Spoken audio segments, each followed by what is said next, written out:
साथियों नमस्कार, स्वागत है आपका इम्पैक्ट क्लासेस में। आज हम लोग बिहार एसआई के लिए फुल सेट प्रैक्टिस करेंगे। जो 1275 पदों पे बहाली आने वाली है बिहार दरोगा के लिए, उसके लिए सेट प्रैक्टिस करेंगे। इससे पहले इडुटेरिया और ज्ञान बिंदु का जो सेट प्रैक्टिस है उसको कवर करा दिया गया है। अगर आप नहीं देखे हैं तो उसका लिंक डिस्क्रिप्शन बॉक्स में आपको मिल जाएगा। और साथ ही साथ बीएसएससी इंटर स्तरीय के लिए भी सेट प्रैक्टिस चल रहा है। तो हमारे चैनल पर अगर आप नए हैं, पहली बार विजिट कर रहे हैं, तो हमारे चैनल को लाइक करें, शेयर करें और सब्सक्राइब करें। तो चलिए शुरू करते हैं आज के इस सेशन को। पहला क्वेश्चन है, निम्नलिखित कथनों पर विचार कीजिए। तो आइए इसको देखते हैं। कथन एक कह रहा है कि राजा की दैवीय उत्पत्ति का सिद्धांत तैत्तिरीय ब्राह्मण ग्रंथ में मिलता है। तो यह कथन जो है वो गलत है। तैत्तिरीय ब्राह्मण ग्रंथ में नहीं मिलता है, यह ऐत्रेय, ध्यान रखिएगा कि ऐत्रेय ब्राह्मण ग्रंथ में यह मिलता है। दूसरा कथन कह रहा है कि सर्वप्रथम शतपथ ब्राह्मण में पुनर्जन्म के सिद्धांत का उल्लेख मिलता है। तो यह भी बिल्कुल सही है। सर्वप्रथम शतपथ ब्राह्मण में जो है वो पुनर्जन्म के सिद्धांत का उल्लेख मिलता है। नेक्स्ट हम लोग तीसरा देखें तो अरण्यक में वैदिक कर्मकांडों की निंदा की गई है। तो ये भी बिल्कुल सही है। अरण्यक में जो है वो वैदिक कर्मकांडों की निंदा की गई है। तो इसका सत्य कथन पूछ रहा है, तो इसका करेक्ट आंसर ऑप्शन सी हो जाएगा। केवल 2 और 3 जो कथन है वो सत्य है और पहला कथन जो है वो गलत है। नेक्स्ट क्वेश्चन है दूसरा, मौर्य काल में महामात्य सर्प किस विभाग से संबंधित था। तो महामात्य सर्प जो था वो गुप्तचर व्यवस्था से संबंधित था। ऑप्शन बी इसका करेक्ट आंसर हो जाएगा। वहीं हम लोग महामात्य सर्प विभाग के प्रमुख की बात करें तो इसका प्रमुख सर्प महामात्र होता था। ध्यान रखिएगा कि सर्प महामात्य इसका प्रमुख होता था। तो इसको भी आपको ध्यान रखना है। नेक्स्ट प्रश्न हम लोग देखते हैं। तीसरा प्रश्न है फ्रेंड्स कि भारत में कुषाण शक्ति का वास्तविक संस्थापक किसे माना जाता है। तो भारत में अगर हम लोग कुषाण शक्ति का वास्तविक संस्थापक की बात करें तो यह विम कड़फिसस था। ध्यान रखिएगा कि यह विम कड़फिसस वास्तविक संस्थापक माना जाता है। जबकि कुषाण वंश की स्थापना की हम लोग बात करें तो यह कुजुल कड़फिसस के द्वारा किया गया था। इसको भी ध्यान रखना है। कुषाण वंश की स्थापना पूछे तो कुजुल कड़फिसस और उसका वास्तविक संस्थापक पूछे तो विम कड़फिसस हो जाएगा। वहीं अगर सबसे प्रसिद्ध शासक के बारे में पूछे तो वो जो था वो कनिष्क था। कनिष्क जो कुषाण वंश का सबसे प्रसिद्ध शासक था। नेक्स्ट प्रश्न है फ्रेंड्स चौथा कि चंद्रगुप्त द्वितीय की द्वितीय राजधानी कौन सी थी। तो चंद्रगुप्त द्वितीय की द्वितीय राजधानी की हम लोग बात करें तो यह उज्जैनी थी। ऑप्शन ए इसका करेक्ट आंसर हो जाएगा। और प्रथम राजधानी की हम लोग बात करें तो वो पाटलिपुत्रा थी। ध्यान रखिएगा कि चंद्रगुप्त द्वितीय की प्रथम राजधानी जो थी वो पाटलिपुत्र थी। नेक्स्ट क्वेश्चन देखते हैं फ्रेंड्स। अगला जो क्वेश्चन है पांचवा कह रहा है कि कलहड़ हर्ष का आश्रित कवि था। निम्नलिखित में से हर्ष का संबंध किस वंश से है। तो हर्षवर्धन जो था वो लोहार वंश से संबंधित था। ऑप्शन बी इसका करेक्ट आंसर हो जाएगा। तो हम लोग अगर कलहड़ की बात करें तो कलहड़ जो था इसके द्वारा एक राज तरंगिणी की रचना की गई है। इसको ध्यान रखिएगा कि राज तरंगिणी की रचना जो है वो कलहड़ के द्वारा किया गया है और इसका संबंध जो है वो कश्मीर के इतिहास से यह संबंधित पुस्तक है। तो इसको भी ध्यान में रखना है। अगला क्वेश्चन देखते हैं फ्रेंड्स। नेक्स्ट क्वेश्चन है छठा, सल्तनत काल में इक्ता प्रथा की शुरुआत दूसरी बार किस सुल्तान द्वारा किया गया था। तो ध्यान रखिएगा इक्ता प्रथा की हम लोग बात करें तो इक्ता प्रथा की जो दूसरी बार शुरुआत किया गया था वो किया गया था फिरोज शाह तुगलक के द्वारा। ऑप्शन सी इसका करेक्ट आंसर हो जाएगा। वहीं पहली बार इसकी शुरुआत की हम लोग बात करें, फर्स्ट टाइम इसको शुरुआत करने का श्रेय जो है वो गौरी को जाता है। मोहम्मद गौरी ने इक्ता प्रथा की शुरुआत पहली बार किया था और दूसरी बार इसकी शुरुआत फिरोज शाह तुगलक के द्वारा किया गया। नेक्स्ट क्वेश्चन है फ्रेंड्स सातवां, भारत में मोहम्मद गोरी को प्रथम हार का सामना कब करना पड़ा था। तो मोहम्मद गोरी ने भारत पर सर्वप्रथम जो आक्रमण किया था वो 1775 ईस्वी में सबसे पहले मुल्तान पर आक्रमण किया था। ध्यान रखिएगा कि मुल्तान पर सबसे पहले इसने आक्रमण किया था और उसके बाद से यह जो है दूसरे बार आक्रमण जो किया था 1778 में इसने पाटन, ध्यान रखिएगा कि पाटन यह जो है वो गुजरात में स्थित है, इस पर आक्रमण किया था और यहीं पर उसे प्रथम बार हार का सामना करना पड़ा था। ऑप्शन बी इसका करेक्ट आंसर हो जाएगा। और पाटन का जो शासक था भीम द्वितीय था यहाँ का शासक, इसी से वो हार का सामना करना पड़ा, गौरी को भीम द्वितीय ने हराया था। नेक्स्ट क्वेश्चन की हम लोग बात करें, 8वां जो क्वेश्चन है, खामनौर का युद्ध कब हुआ था। तो खामनौर का जो युद्ध है, खामनौर की हम लोग बात करें तो यह जो युद्ध है वो हल्दी घाटी के युद्ध को ही खामनौर का युद्ध कहा जाता है। ध्यान रखिएगा कि हल्दी घाटी के युद्ध को खामनौर का ही युद्ध कहा जाता है। और हल्दी घाटी का युद्ध जो हुआ था वो 1576 ईस्वी में हुआ था। ऑप्शन ए इसका करेक्ट आंसर हो जाएगा। अगला क्वेश्चन देखते हैं फ्रेंड्स। नेक्स्ट क्वेश्चन है 9वां क्वेश्चन, कह रहा है कि निम्नलिखित में से कांग्रेस द्वारा किसकी अध्यक्षता में भारत छोड़ो प्रस्ताव पारित किया गया था। तो यह जो प्रस्ताव पारित किया गया था वो अबुल कलाम आज़ाद की अध्यक्षता में पारित किया गया था। ऑप्शन सी इसका करेक्ट आंसर हो जाएगा।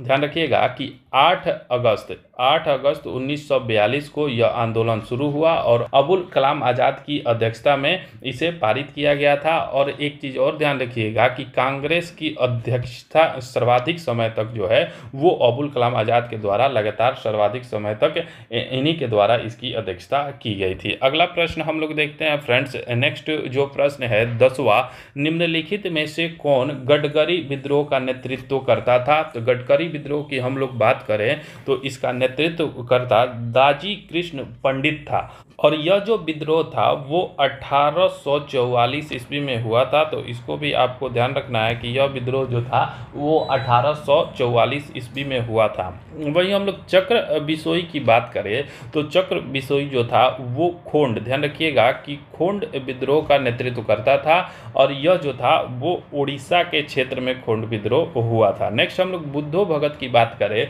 तो बुद्धो भगत जो था वो कोल विद्रोह का नेतृत्व करता था और 1831 से 1832 ईस्वी के मध्य यह कोल विद्रोह हुआ था।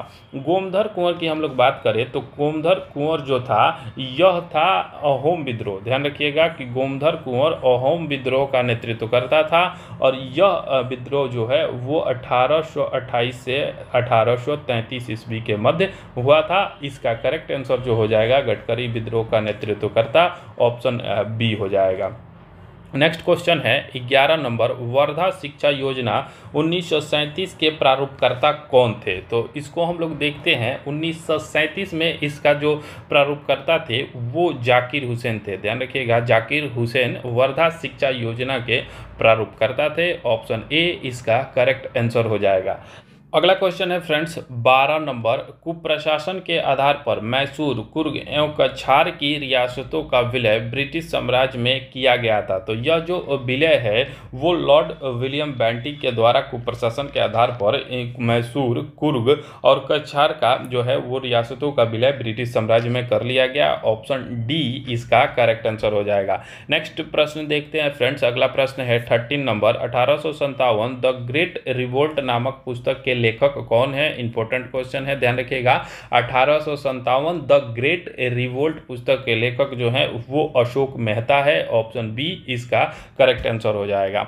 अगला क्वेश्चन है 14 नंबर, कह रहा है कि काकोरी कांड में अभियुक्तों के बचाव हेतु समिति के अध्यक्ष बनाए गए थे। तो इस समिति के जो अध्यक्ष बनाए गए थे वो गोविंद बल्लभ पंत बनाए गए थे। ऑप्शन डी इसका करेक्ट आंसर हो जाएगा। नेक्स्ट क्वेश्चन देखते हैं फ्रेंड्स। अगला जो क्वेश्चन है 15 नंबर, निम्नलिखित में से असत्य विकल्प को चुने। तो आइए इसको देखते हैं। ए कह रहा है, सबसे पहले ऑप्शन ए जो कह रहा है वो कह रहा है स्वदेश मित्रम दादा भाई नौरोजी। तो यह गलत है। स्वदेश मित्रम एक समाचार पत्र था और इसकी स्थापना जो है वो जीएस अयंगर, ध्यान रखिएगा कि जीएस अय्यर के द्वारा इसकी स्थापना किया गया था।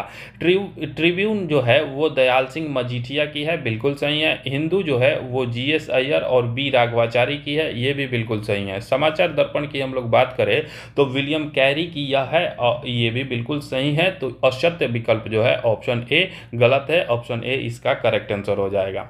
अगला क्वेश्चन देखते हैं फ्रेंड्स। नेक्स्ट क्वेश्चन है 16 नंबर, कुडप्पा संरचना का सर्वाधिक विस्तार किस राज्य में है। तो कुडप्पा कर्म की हम लोग बात करें, चट्टानों का जो सर्वाधिक विस्तार है वो आंध्र प्रदेश में स्थित है। ऑप्शन डी इसका करेक्ट आंसर हो जाएगा।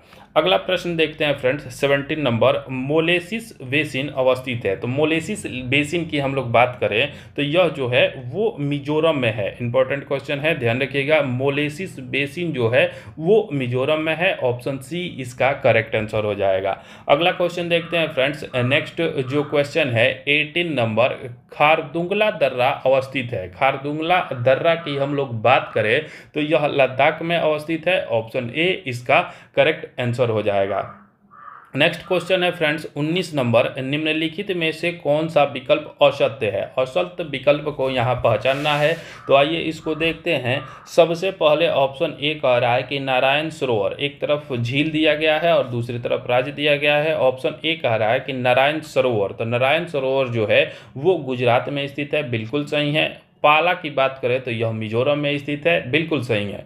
काकरिया की बात करें तो यह असम में स्थित नहीं है। काकरिया जो है वो गुजरात में है, ध्यान रखिएगा कि गुजरात में यह झील स्थित है। उमियम की बात करें तो यह मेघालय में है, तो ऑप्शन सी इसका जो है वो करेक्ट आंसर हो जाएगा। नेक्स्ट क्वेश्चन देखते हैं फ्रेंड्स। अगला जो क्वेश्चन है 20 नंबर, कोपेन के जलवायु वर्गीकरण का आधार क्या है। तो कोपेन के जलवायु वर्गीकरण की हम लोग बात करें तो यह वर्षा और तापमान आधारित वर्गीकरण है। इसका करेक्ट आंसर ऑप्शन डी हो जाएगा। नेक्स्ट क्वेश्चन है 21, निम्नलिखित में से किस वृक्ष को पारिस्थितिकी का आतंकवादी कहा जाता है। तो पारिस्थितिकी का आतंकवादी जो है वो यूकेलिप्टस को कहा जाता है। ऑप्शन बी इसका करेक्ट आंसर हो जाएगा।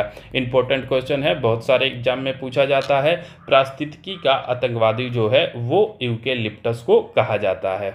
नेक्स्ट प्रश्न है 22, भारत में सर्वाधिक सिंचाई की जाती है। तो भारत में जो सर्वाधिक सिंचाई की जाती है वो लघु सिंचाई योजना से की जाती है। लघु सिंचाई योजना की हम लोग बात करें तो यह जो होता है वो 2 हेक्टेयर, ध्यान रखिएगा कि 2 हेक्टेयर से कम की भूमि पर सिंचाई किया जाता है। मध्यम सिंचाई योजना की बात करें तो यह 2 से 10 हेक्टेयर के मध्य इसकी सिंचाई व्यवस्था की जाती है। और बृहद सिंचाई योजना जो है ये 10 हेक्टेयर, बृहद सिंचाई योजना जो है वो 10 हेक्टेयर से अधिक वाले सिंचाई योजना या भूमि की सिंचाई की जाती है। तो इसका करेक्ट आंसर ऑप्शन ए हो जाएगा कि भारत में सर्वाधिक सिंचाई जो है वो लघु सिंचाई योजना के अंतर्गत की जाती है। नेक्स्ट क्वेश्चन है 23, सर्वाधिक ग्रामीण जनसंख्या प्रतिशत वाला राज्य निम्न में से कौन है। तो इसका जो करेक्ट आंसर हो जाएगा वो हो जाएगा ऑप्शन बी, हिमाचल प्रदेश जो है वो सर्वाधिक ग्रामीण जनसंख्या वाला राज्य है। ऑप्शन बी इसका करेक्ट आंसर हो जाएगा। अगर इसके बाद से हिमाचल प्रदेश के बाद से हम लोग देखें तो बिहार है। बिहार में सर्वाधिक ग्रामीण जनसंख्या पाई जाती है। हिमाचल प्रदेश के बाद बिहार द्वितीय स्थान पर है। 88.7% जो आबादी है वो ग्रामीण क्षेत्र की है। और वहीं हम लोग हिमाचल प्रदेश की बात करें तो यह 90% है। असम की हम लोग बात करें तो असम जो है वो तीसरे स्थान पर आता है और यह 85.9% आबादी यहाँ की ग्रामीण है। उड़ीसा जो है वो चौथे नंबर पर आता है और उड़ीसा में जो है वो 83.3% की आबादी जो है वो ग्रामीण क्षेत्र में रहती है। तो इसमें 2 चीज़ ध्यान रखना है, सर्वाधिक ग्रामीण इलाका वाला जो अगर पूछे ग्रामीण आबादी वाला तो हिमाचल प्रदेश हो जाएगा, 90% आबादी ग्रामीण है। और दूसरे स्थान पर बिहार है, तो बिहार को आपको ध्यान में रखना है। बिहार के एग्जाम पॉइंट ऑफ व्यू से यह इंपॉर्टेंट हो जाता है। अगला प्रश्न हम लोग देखते हैं 24, वंसदा राष्ट्रीय उद्यान किस राज्य में स्थित है। तो यह जो है वो गुजरात में स्थित है। ऑप्शन डी इसका करेक्ट आंसर हो जाएगा। नेक्स्ट क्वेश्चन है फ्रेंड्स 25, लाखर जनजाति किस राज्य में निवास करती है। तो लाखर जो है वो मिजोरम की एक जनजाति है। ऑप्शन सी इसका करेक्ट आंसर हो जाएगा। नेक्स्ट क्वेश्चन देखते हैं फ्रेंड्स। अगला जो क्वेश्चन है 26, गणगौर लोक नृत्य का संबंध किस राज्य से है। तो गणगौर जो है वो राजस्थान का लोक नृत्य है। ऑप्शन ए इसका करेक्ट आंसर हो जाएगा। अगला क्वेश्चन है फ्रेंड्स 27, सुरमा घाटी तेल क्षेत्र अवस्थित है। तो सुरमा घाटी जो है वो असम में अवस्थित है। ऑप्शन डी इसका करेक्ट आंसर हो जाएगा। असम में 1-2 और तेल क्षेत्र की हम लोग बात करें तो डिगबोई जो है यह तेल क्षेत्र है और यह असम में स्थित है। उसके बाद से नाहर कटिया, ध्यान रखिएगा कि नाहर कटिया जो है ये भी असम में स्थित है। उसके बाद से गुजरात के हम लोग प्रमुख तेल क्षेत्र की बात करें तो अंकलेश्वर तेल क्षेत्र जो है यह गुजरात में स्थित है। उसके बाद से खंभात जो है ये भी गुजरात में स्थित है। तो ये गुजरात के प्रमुख तेल क्षेत्र हो गए। नेक्स्ट हम लोग महाराष्ट्र के तेल क्षेत्र की बात करें तो मुंबई हाई, ध्यान रखिएगा कि मुंबई हाई जो है यह महाराष्ट्र में स्थित है। उसके बाद से इसमें बसिन भी जो है वो महाराष्ट्र का प्रमुख तेल क्षेत्र है। राजस्थान में हम लोग तेल क्षेत्र की बात करें तो बाड़मेर जो है यह राजस्थान में स्थित है। जैसलमेर और बीकानेर यह राजस्थान के प्रमुख तेल क्षेत्र हैं। अगला क्वेश्चन देखते हैं फ्रेंड्स। नेक्स्ट क्वेश्चन है 28, चुटकी परियोजना किस नदी पर स्थित है? इंपॉर्टेंट क्वेश्चन है, ध्यान रखिएगा। चुटकी परियोजना जो है वो सुरू नदी पर स्थित है। ऑप्शन बी इसका करेक्ट आंसर हो जाएगा। नेक्स्ट क्वेश्चन है 29, पर्वत निर्माण के विभिन्न सिद्धांत के संदर्भ में निम्नलिखित में से कौन सा विकल्प असत्य है? असत्य विकल्प को पहचानना है तो आइए इसको देखते हैं। संवहन तरंग सिद्धांत जो है वो होम्स के द्वारा दिया गया था, बिल्कुल सही है। दूसरा बी कह रहा है कि महाद्वीपीय फिसलन सिद्धांत डेली के द्वारा दिया गया था, ये भी बिल्कुल सही है। तीसरा ऑप्शन कह रहा है कि महाद्वीपीय विस्तार, तो ये तो आप सबको पता है, BCO 12 आप लोग पढ़े होंगे। यह जो सिद्धांत है वो वेगनर के द्वारा दिया गया था, तो ये जो स्टेटमेंट है, ये जो सिद्धांत है वो गलत हो गया। नेक्स्ट दे रहा है डी, तापीय संकुचन का जो सिद्धांत है जेफ्रीज के द्वारा दिया गया था, तो यह बिल्कुल सही है, इसलिए इसका करेक्ट आंसर ऑप्शन सी हो जाएगा। सी जो है वो असत्य है।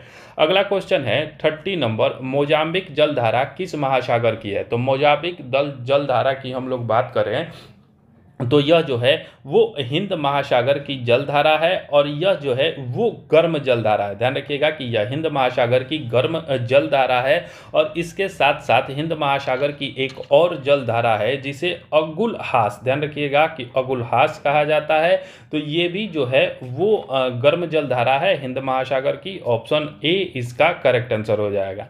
अगला क्वेश्चन देखते हैं फ्रेंड्स। नेक्स्ट जो क्वेश्चन है 31, संपूर्ण भारत के लिए एक पृथक विधान परिषद की स्थापना निम्नलिखित में से किस अधिनियम में व्यवस्था की गई? तो यह जो व्यवस्था है वो 1853 के चार्टर एक्ट के द्वारा किया गया था। ऑप्शन बी इसका करेक्ट आंसर हो जाएगा। नेक्स्ट प्रश्न जो है वो 32 है, विधि द्वारा स्थापित प्रक्रिया को भारतीय संविधान में ग्रहण किया गया है, तो विधि द्वारा स्थापित जो प्रक्रिया है वो जापान से लिया गया है। ऑप्शन सी इसका करेक्ट आंसर हो जाएगा। नेक्स्ट क्वेश्चन देखते हैं फ्रेंड्स 33, निम्न राज्यों के निर्माण का सही आरोही क्रम कौन सा है? तो आइए इसको देखते हैं। सबसे पहले हम लोग बात करें तो नागालैंड राज्य बना था 1963 ईस्वी में, ध्यान रखिएगा कि यह जो है 1963 में बना था। उसके बाद मेघालय की बात करें तो यह भारत का 21वां राज्य बना था 1972 ईस्वी में। सिक्किम की हम लोग बात करें तो सिक्किम जो है वो बना था 1975 ईस्वी में। या अरुणाचल प्रदेश जो है वो 1987 ईस्वी में भारत का जो है वो 24वां राज्य बना, तो इसका करेक्ट आंसर जो हो जाएगा ऑप्शन ए। सबसे पहले नागालैंड 1963 ईस्वी में, मेघालय की बात करें 1972 में, सिक्किम जो है वो 1975 ईस्वी में बना था, और अरुणाचल प्रदेश 1987 ईस्वी में। नेक्स्ट प्रश्न देखते हैं फ्रेंड्स। अगला जो क्वेश्चन है 34, निम्नलिखित में से अपने किस वाद में सुप्रीम कोर्ट ने कहा कि भारत में केवल प्राकृतिक व्यक्ति को ही नागरिकता दी जाएगी, विधिक व्यक्तियों को नहीं दी जाएगी? तो यह जो है वो कहा गया था state trading corporation of India limited बनाम कॉमर्शियल टैक्स ऑफिसर वाद में 1963 में सुप्रीम कोर्ट ने यह कहा था कि भारत में जो है वो केवल प्राकृतिक व्यक्तियों को ही नागरिकता दी जाएगी, विधिक व्यक्तियों को नहीं दी जाएगी, इसलिए इसका करेक्ट आंसर ऑप्शन डी हो जाएगा। नेक्स्ट क्वेश्चन है 35, परमादेश रीट किसके खिलाफ जारी नहीं हो सकती है? ध्यान रखिएगा कि यहाँ पूछ रहा है कि नहीं हो सकती है, तो परमादेश रीट जो है वो निजी व्यक्ति के खिलाफ नहीं जारी हो सकती है, राज्यपाल के खिलाफ, राष्ट्रपति के खिलाफ भी नहीं जारी हो सकती है, इनमें से सभी के खिलाफ यह जो है वो जारी नहीं हो सकती है। नेक्स्ट क्वेश्चन हम लोग देखते हैं 36 जो क्वेश्चन है, कह रहा है कि भारत के संविधान में जमींदारी उन्मूलन का उल्लेख कहाँ है? तो इसका करेक्ट जो आंसर हो जाएगा वो हो जाएगा ऑप्शन बी। इसमें राज्य के नीति निर्देशक तत्व में जो है इसका उल्लेख किया गया है। ऑप्शन बी इसका करेक्ट आंसर हो जाएगा। जमींदारी उन्मूलन की जो बात करें तो वो 9वीं अनुसूची के अतिरिक्त अनुच्छेद इसका जो है वो 39 में, देखिए 9वीं अनुसूची में भी इसका वर्णन किया गया है, लेकिन उसके अतिरिक्त अनुच्छेद 39, ध्यान रखिएगा 39 आर्टिकल में भी इसका उल्लेख किया गया है। तो इसका करेक्ट आंसर ऑप्शन बी हो जाएगा। नेक्स्ट क्वेश्चन है 37। उपराष्ट्रपति के चुनाव प्रस्तावक और अनुमोदक कितने होते हैं? तो उपराष्ट्रपति के चुनाव और प्रस्तावक की बात करें तो 20-20 होते हैं। वही राष्ट्रपति की बात करें तो वो 50-50 अनुमोदक और 50 प्रस्तावक होते हैं। इसलिए इसका जो करेक्ट आंसर हो जाएगा ऑप्शन सी हो जाएगा। अगला क्वेश्चन है 39। नियंत्रक एवं महालेखा परीक्षक की रिपोर्ट संसद के समक्ष रखता है, तो यह जो है वो राष्ट्रपति रखता है। ऑप्शन डी इसका करेक्ट आंसर हो जाएगा। नेक्स्ट क्वेश्चन देखते हैं फ्रेंड्स। अगला क्वेश्चन है 39। संसद को स्थगित करने का अधिकार किसे प्राप्त है? तो संसद जो है वो पीठासीन अधिकारी के पास इसका अधिकार है। पीठासीन अधिकारी संसद को स्थगित कर सकता है। ऑप्शन सी इसका करेक्ट आंसर हो जाएगा। वहीं संसद के सत्र का सत्रावसान या आहूत की बात करें तो वो राष्ट्रपति के द्वारा किया जाता है। इसका करेक्ट आंसर ऑप्शन सी हो जाएगा। अगला क्वेश्चन है 40 नंबर। अनुच्छेद 287 राज्य विधानमंडल को शक्ति प्रदान करता है, तो अनुच्छेद 287 जो है वो विद्युत की बिक्री तथा उपभोग पर कर लगाने की शक्ति प्रदान करता है। ऑप्शन ए इसका करेक्ट आंसर हो जाएगा। नेक्स्ट क्वेश्चन देखते हैं फ्रेंड्स। अगला जो क्वेश्चन है 41। निम्नलिखित में से कौन सी भाषा संविधान की 8वीं अनुसूची में नहीं है? तो हम लोग इसको देखें तो राजस्थानी भाषा जो है वो संविधान की 8वीं अनुसूची में नहीं है। ऑप्शन सी इसका करेक्ट आंसर हो जाएगा। गुजराती, कश्मीरी, डोंगरी ये जो सभी भाषाएं हैं वो 8वीं अनुसूची में है, जिसमें टोटल 22 भाषाओं को मान्यता दिया गया है। नेक्स्ट क्वेश्चन है 42। राष्ट्रपति शासन पहली बार कितनी अवधि का होता है? तो राष्ट्रपति शासन की बात करें तो यह जो होता है वो 2 माह के लिए पहली बार लग सकता है, और इस दोनों सदनों के अनुमोदन से यह 6 माह और अधिकतम जो है वो 3 वर्ष तक लग सकता है। अधिकतम इसका वर्ष जो है वो 3 वर्ष और न्यूनतम 2 माह के लिए। ऑप्शन बी इसका करेक्ट आंसर हो जाएगा। अगला क्वेश्चन देखते हैं फ्रेंड्स। नेक्स्ट क्वेश्चन है 43। किस संविधान संशोधन के तहत महिलाओं को ग्राम पंचायत में 30% स्थान आरक्षित किया गया है? तो यह 73वें संविधान संशोधन के द्वारा किया गया। 1992 में यह सब संशोधन करके महिलाओं को 30% आरक्षण प्रदान किया गया।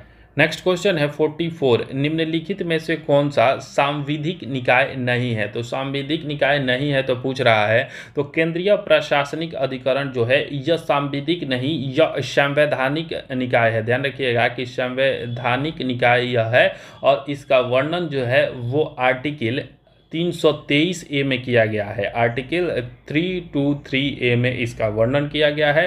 तो यह जो है वो सांविधिक निकाय नहीं है। ऑप्शन ए इसका करेक्ट आंसर हो जाए। अगला क्वेश्चन है फ्रेंड्स 45। राज्य विधान परिषद में राज्यपाल द्वारा साहित्य, कला, विज्ञान एवं समाज सेवा में मनोनीत होते हैं, तो ये जो होते हैं वो होते हैं 1/6 सदस्य मनोनीत होते हैं। ऑप्शन सी इसका करेक्ट आंसर हो जाएगा। अगला जो क्वेश्चन है 46। जब लिफ्ट एक समान वेग से ऊपर या नीचे जाए तो व्यक्ति का भार में क्या परिवर्तन होगा? तो एक समान वेग से जाएगी तो व्यक्ति का जो भार है वो अपरिवर्तित रहेगा। ऑप्शन डी इसका करेक्ट आंसर हो जाएगा। नेक्स्ट क्वेश्चन देखते हैं फ्रेंड्स। अगला जो क्वेश्चन है 47 कह रहा है कि प्रत्यास्थता सीमा के अंदर किसी वस्तु में उत्पन्न विकृति उस पर लगाए गए प्रतिबल के समानुपाती होता है। यह नियम किसका है? तो यह प्रत्यास्थता बल का जो नियम है वो हुक का नियम है। ध्यान रखिएगा। ऑप्शन ए इसका करेक्ट आंसर हो जाएगा। नेक्स्ट क्वेश्चन है फ्रेंड्स 48। तरल पदार्थों का अपेक्षित घनत्व मापा जाता है, तो तरल पदार्थ के अपेक्षित घनत्व की हम लोग बात करें तो यह हाइड्रोमीटर से मापा जाता है। ऑप्शन बी इसका करेक्ट आंसर हो जाएगा। वहीं हम लोग बैरोमीटर की बात करें तो बैरोमीटर जो है वो दाब को मापता है, और हाइग्रोमीटर की बात करें तो यह आर्द्रता ह्यूमिडिटी को यह मापता है। तो ये तीनों को आपको ध्यान रखना है। अपेक्षित घनत्व का पूछे तो यह हाइड्रोमीटर होगा, ऑप्शन बी इसका करेक्ट आंसर हो जाएगा। नेक्स्ट क्वेश्चन है 49, ध्वनि पर ताप का क्या प्रभाव पड़ता है? तो ध्वनि पर ताप का प्रभाव जो है चाल बढ़ जाती है, ऑप्शन डी इसका करेक्ट आंसर हो जाएगा। माध्यम का ताप बढ़ाने पे उसमें ध्वनि की चाल जो है वो बढ़ जाएगी, ऑप्शन डी इसका करेक्ट आंसर हो जाएगा। नेक्स्ट क्वेश्चन है 50, निम्नलिखित में से कौन से दर्पण को अभिसारी दर्पण कहा जाता है? तो अभिसारी दर्पण की हम लोग बात करें तो यह अवतल दर्पण होता है, और उत्तल दर्पण को बात करें तो यह अपसारी, ध्यान रखिएगा कि अपसारी दर्पण होता है, इसको भी ध्यान रखना है। तो इसका करेक्ट आंसर ऑप्शन ए हो जाएगा, अवतल दर्पण को अभिसारी दर्पण भी कहा जाता है। नेक्स्ट क्वेश्चन है 51, चंद्रग्रहण घटित होता है? तो चंद्रग्रहण जो होता है वो पूर्णिमा के दिन होता है, ऑप्शन बी इसका करेक्ट आंसर हो जाएगा। जबकि सूर्य ग्रहण की हम लोग बात करें तो यह अमावस्या के दिन घटित होता है। नेक्स्ट क्वेश्चन देखते हैं फ्रेंड्स। अगला जो क्वेश्चन है 52, आपस में जुड़ी दो आवेशित वस्तुओं के बीच विद्युत धारा नहीं बहती है यदि वे होती है समान विभव पर जब वे होंगी तो विद्युत धारा प्रवाहित नहीं होती है, ऑप्शन सी इसका करेक्ट आंसर हो जाएगा। नेक्स्ट क्वेश्चन देखते हैं फ्रेंड्स 53, मोटर कार में शीतलन तंत्र रेडिएटर किस सिद्धांत पर कार्य करता है? तो रेडिएटर जो है वो केवल संवहन के सिद्धांत पर कार्य करता है, ऑप्शन बी इसका करेक्ट आंसर हो जाएगा। नेक्स्ट प्रश्न है फ्रेंड्स 54, रेफ्रिजरेटर किस सिद्धांत पर कार्य करता है? तो यह जो है वो ऊष्मा गतिकी के सिद्धांत पर कार्य करता है, ऑप्शन ए इसका करेक्ट आंसर हो जाएगा। चलिए नेक्स्ट क्वेश्चन देखते हैं फ्रेंड्स। अगला जो क्वेश्चन कह रहा है 55, पाई मेसोन पर आवेश होती है? तो पाई मेसोन की हम लोग बात करें तो इस पर आवेश जो होती है धनात्मक और ऋणात्मक दोनों होती है। पाई मेसोन पर धनात्मक एवं ऋणात्मक दोनों आवेश होती है, और इसकी खोज की बात करें तो ये जो है यूकावा के द्वारा इसकी खोज किया गया था, ऑप्शन सी इसका करेक्ट आंसर हो जाएगा। अगला क्वेश्चन है फ्रेंड्स 56, नाभिक में प्रोटॉनों और न्यूट्रॉनों के योग को क्या कहा जाता है? तो ये इन दोनों के योग जो होता है वो होता है न्यूक्लियॉन, ऑप्शन बी इसका करेक्ट आंसर हो जाएगा। किसी तत्व के परमाणु के नाभिक में उपस्थित प्रोटॉन और न्यूट्रॉनों की संख्या के योगफल को द्रव्यमान संख्या कहा जाता है, इसका करेक्ट आंसर जो हो जाएगा वो ऑप्शन बी हो जाएगा।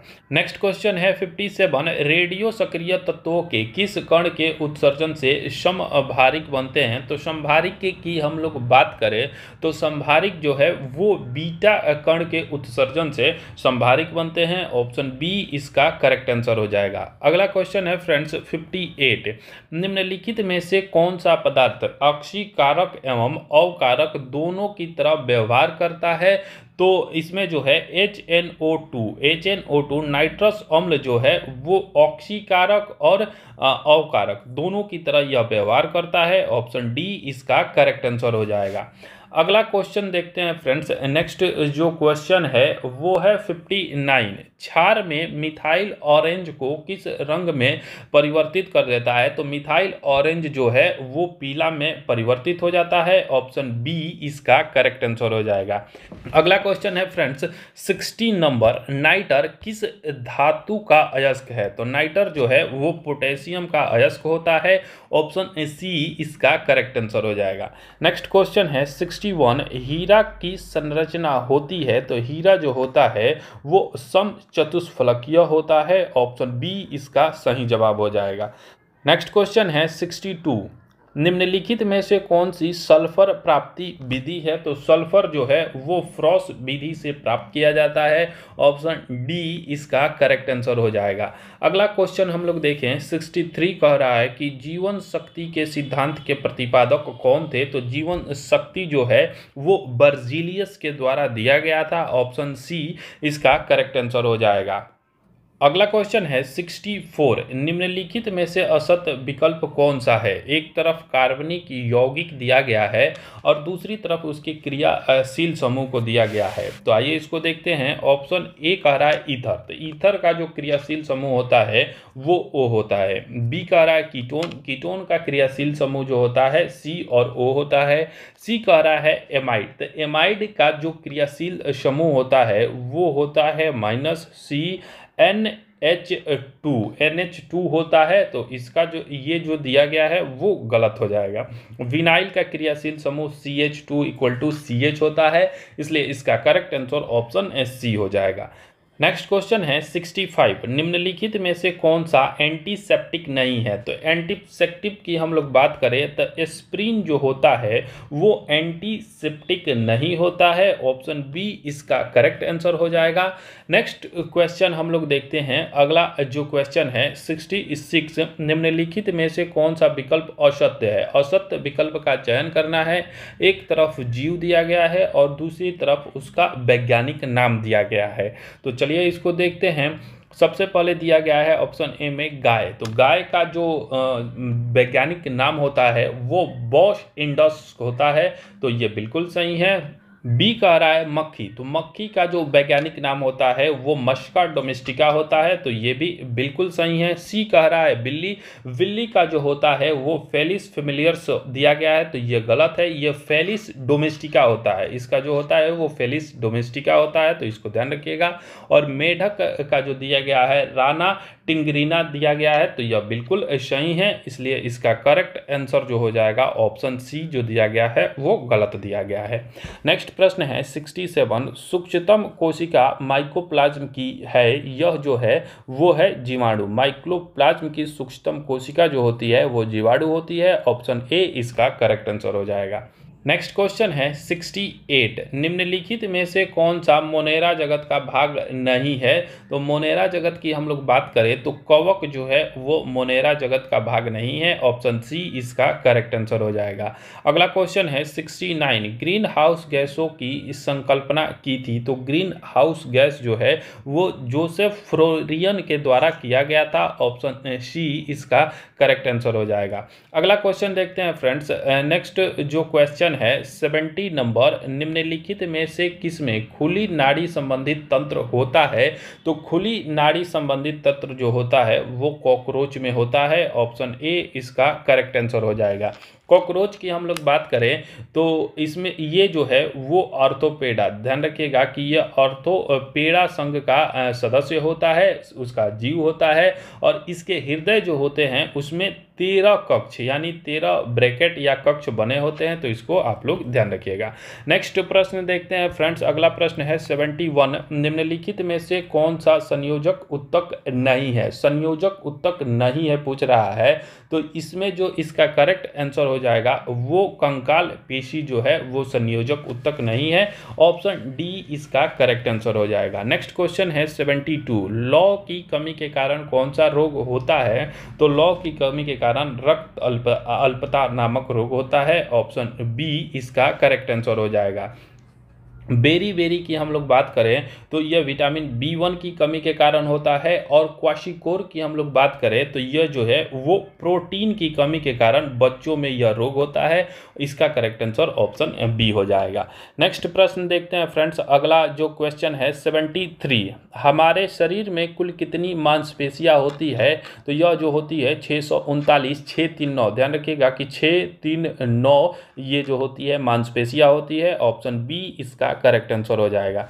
नेक्स्ट प्रश्न हम लोग देखते हैं 74। योग्यतम की उत्तरजीविता का प्रतिपादन किसने किया था? तो ये जो प्रतिपादन है वो डार्विन के द्वारा किया गया था। ऑप्शन बी इसका करेक्ट आंसर हो जाएगा। नेक्स्ट प्रश्न है 75। निम्नलिखित में से कौन सा वास्तविक मछली है? तो वास्तविक मछली की हम लोग बात करें तो जेलीफिश, स्टारफिश और सिल्वर फिश ये जो है वो वास्तविक मछली नहीं होती है, जबकि डॉग डॉगफिश जो होता है वो वास्तविक मछली है। इंपॉर्टेंट क्वेश्चन है, ध्यान रखिएगा। ऑप्शन ए इसका करेक्ट आंसर हो जाएगा। अगला क्वेश्चन देखते हैं फ्रेंड्स। नेक्स्ट जो क्वेश्चन है 76, निम्नलिखित में से कौन सा विकल्प असत्य है? तो असत्य विकल्प की हम लोग बात करें तो इसमें जो है अध्यक्ष अंतर्राष्ट्रीय भारोत्तोलन महासंघ के जो हैं वो मोहम्मद जलूद हैं, बिल्कुल सही हैं। बी कह रहा है कि अध्यक्ष अंतर्राष्ट्रीय हॉकी महासंघ सैफ अहमद, तो ये गलत है।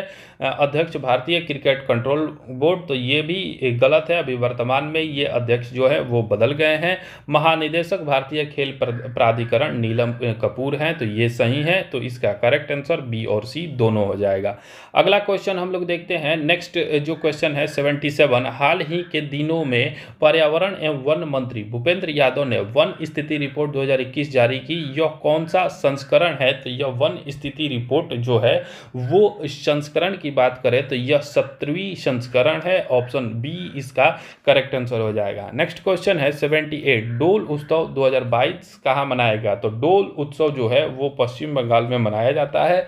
ऑप्शन डी इसका करेक्ट आंसर हो जाएगा। नेक्स्ट क्वेश्चन है फ्रेंड्स, अगला जो क्वेश्चन है 79, हाल ही के दिनों में यूएनडीपी की सद्भावना दूत कौन बनी है? तो यूएनडीपी की सद्भावना दूत की हम लोग बात करें तो यह पद्म लक्ष्मी को बनाया गया है। ऑप्शन बी इसका करेक्ट आंसर हो जाएगा। सौम्या स्वामीनाथन की बात करें तो यह WHO की मुख्य वैज्ञानिक बनी है। अनीता भाटिया की हम लोग बात करें तो ये जो है यूएन ओमेन, ध्यान रखिएगा कि यूएन ओमेन काउंसिल जो है उसकी उप कार्यकारी अध्यक्ष बनी है। उसके बाद से अंशुला कांत की बात करें तो अंशुला कांत जो है वो विश्व बैंक की CFO, world bank WB world bank की CFO बनी है। तो इसमें जो यूएनडीपी की सद्भावना राजदूत पूछ रहा है तो ये पद्मलक्ष्मी हो जाएगा। अगला क्वेश्चन है 80, 48वां G7 शिखर सम्मेलन की अध्यक्षता की गई है। तो यह जो अध्यक्षता है वो जर्मनी के द्वारा किया गया। यह वर्ष 2021 में आयोजित किया गया था। इसको ध्यान रखिएगा कि यह वर्ष 2021 में आयोजित किया गया था। जबकि 49वां G7 की हम लोग बात करें तो यह जो है वो जापान के द्वारा वर्ष 2023 में जापान, ध्यान रखिएगा कि जापान के द्वारा इसकी अध्यक्षता किया जाएगा। नेक्स्ट क्वेश्चन देखते हैं। अगला जो प्रश्न है 81, कह रहा है कि हाल ही के दिनों में भारत का पहला यूरो ग्रीन बॉन्ड कौन सी कंपनी द्वारा जारी किया गया है? तो यह यूरो ग्रीन बॉन्ड जो है वो पावर फाइनेंस कंपनी लिमिटेड के द्वारा जारी किया गया है। ऑप्शन ए इसका करेक्ट आंसर हो जाएगा। नेक्स्ट प्रश्न है 82, भारत की पहली तैरती हुई मिसाइल परीक्षण रेंज का नाम क्या है? तो यह मिसाइल परीक्षण रेंज जो है वो INS अन्वेष है। ऑप्शन सी इसका करेक्ट आंसर हो जाएगा। नेक्स्ट क्वेश्चन देखते हैं फ्रेंड्स। अगला जो क्वेश्चन है 83 नंबर, हाल ही के दिनों में कौन सा देश अपने दूसरे सैन्य उपग्रह नूर 2 का सफल परीक्षण किया है? तो नूर 2 जो है वो ईरान का उपग्रह है। ऑप्शन बी इसका करेक्ट आंसर हो जाएगा। नेक्स्ट क्वेश्चन है 84, हाल ही के दिनों में घटियाना द्विवर्ण नामक केकड़े की नई प्रजाति खोज किस राज्य में की गई है? तो ये जो द्विवर्ण केकड़ा है यह प्रजाति कर्नाटक में खोजी गई है। ऑप्शन ए इसका करेक्ट आंसर हो जाएगा। नेक्स्ट क्वेश्चन देखते हैं फ्रेंड्स। अगला जो क्वेश्चन है 85, विश्व साहित्य शिक्षक पुरस्कार 2022 से किसे दिया गया है? तो यह जो पुरस्कार है वो दिया गया है प्रोफेसर अरुण कुमार झा को दिया गया है। ऑप्शन डी इसका करेक्ट आंसर हो जाएगा। अगला क्वेश्चन है 86, फार्मूला 1 में सिंगापुर ग्रैंड प्रिक्स 2022 के विजेता कौन है? तो फार्मूला 1 में सिंगापुर ग्रैंड प्रिक्स जो है उसमें 2022 में जो विजेता है वो सार्जियो पेरेज है। ऑप्शन बी इसका करेक्ट आंसर हो जाएगा। उप विजेता की हम लोग बात करें तो वो चार्ल्स लेक्लर है। नेक्स्ट क्वेश्चन देखते हैं फ्रेंड्स। अगला जो क्वेश्चन है 87 नंबर, गांधी के हत्यारे the making of Nathuram Godse नामक पुस्तक के लेखक कौन है? तो यह जो पुस्तक है वो धीरेन्द्र झा के द्वारा लिखा गया पुस्तक है। ऑप्शन डी इसका करेक्ट आंसर हो जाएगा। नेक्स्ट क्वेश्चन देखते हैं फ्रेंड्स। अगला क्वेश्चन है 88, विश्व बाल श्रम निषेध दिवस किस तिथि को मनाया जाता है? तो बाल श्रम निषेध दिवस की हम लोग बात करें तो यह 12 जून को मनाया जाता है। ऑप्शन बी इसका करेक्ट आंसर हो जाएगा। नेक्स्ट प्रश्न देखते हैं फ्रेंड्स। अगला जो क्वेश्चन है 89, हाल ही के दिनों में सुश्री निकहत जरीन को अर्जुन पुरस्कार पुरस्कार 2022 से सम्मानित किया गया है, इनका संबंध किस खेल से है? तो निकहत जरीन की हम लोग बात करें तो ये जो है वो बॉक्सिंग से संबंधित है। ऑप्शन सी इसका करेक्ट आंसर हो जाएगा। अगला प्रश्न है 90। वैश्विक शांति सूचकांक 2022 में प्रथम स्थान आइसलैंड को प्राप्त हुआ है, इसमें भारत का स्थान कौन सा है? तो वैश्विक शांति सूचकांक की हम लोग बात करें तो भारत जो है वो 135वें स्थान पर है। ऑप्शन ए इसका करेक्ट आंसर हो जाएगा। अगला क्वेश्चन है 91। मेयर्स कप का संबंध किस खेल से है? तो मेयर्स कप जो है वो मुक्केबाजी से संबंधित ट्रॉफी है। ऑप्शन सी इसका करेक्ट आंसर हो जाएगा। नेक्स्ट क्वेश्चन है 92। महादेवी वर्मा को उसकी कौन सी रचना के लिए ज्ञानपीठ पुरस्कार मिला है?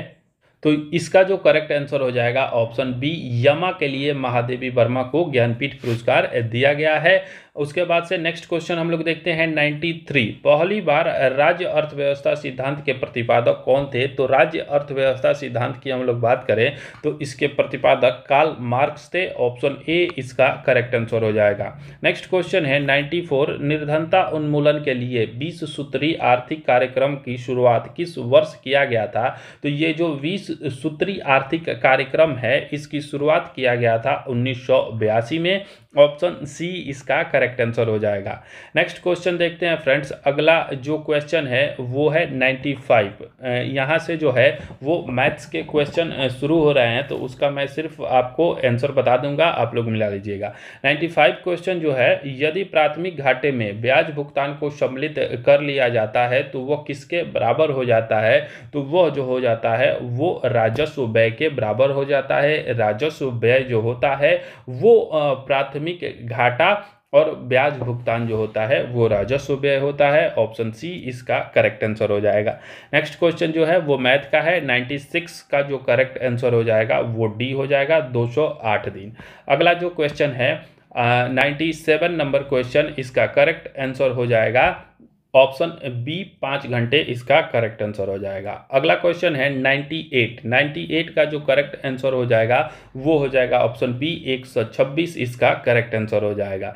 नेक्स्ट क्वेश्चन है 99 का जो करेक्ट आंसर हो जाएगा वो हो जाएगा ऑप्शन बी, केवल सी जो है इसका करेक्ट आंसर हो जाएगा। अगला और आखिरी जो क्वेश्चन है 100वां क्वेश्चन, इसका करेक्ट आंसर हम लोग देखें तो इसका करेक्ट आंसर हो जाएगा ऑप्शन सी, जी इसका करेक्ट आंसर हो जाएगा। ऑप्शन सी बिल्कुल सही हो जाएगा। तो यहाँ जो हमारा 100 क्वेश्चंस का सेट था बिहार एसआई के लिए ये कंप्लीट हुआ और इससे पहले जो है वो इडुटेरिया के सभी सेट प्रैक्टिस को कवर करा दिया गया है। अगर आप नहीं देखे हैं तो उसका लिंक आपको डिस्क्रिप्शन बॉक्स में मिल जाएगा या फिर आप लोग प्लेलिस्ट से जाके उसको देख सकते हैं। डिस्क्रिप्शन में टेलीग्राम का लिंक दिया गया है, उसको ज्वाइन करें।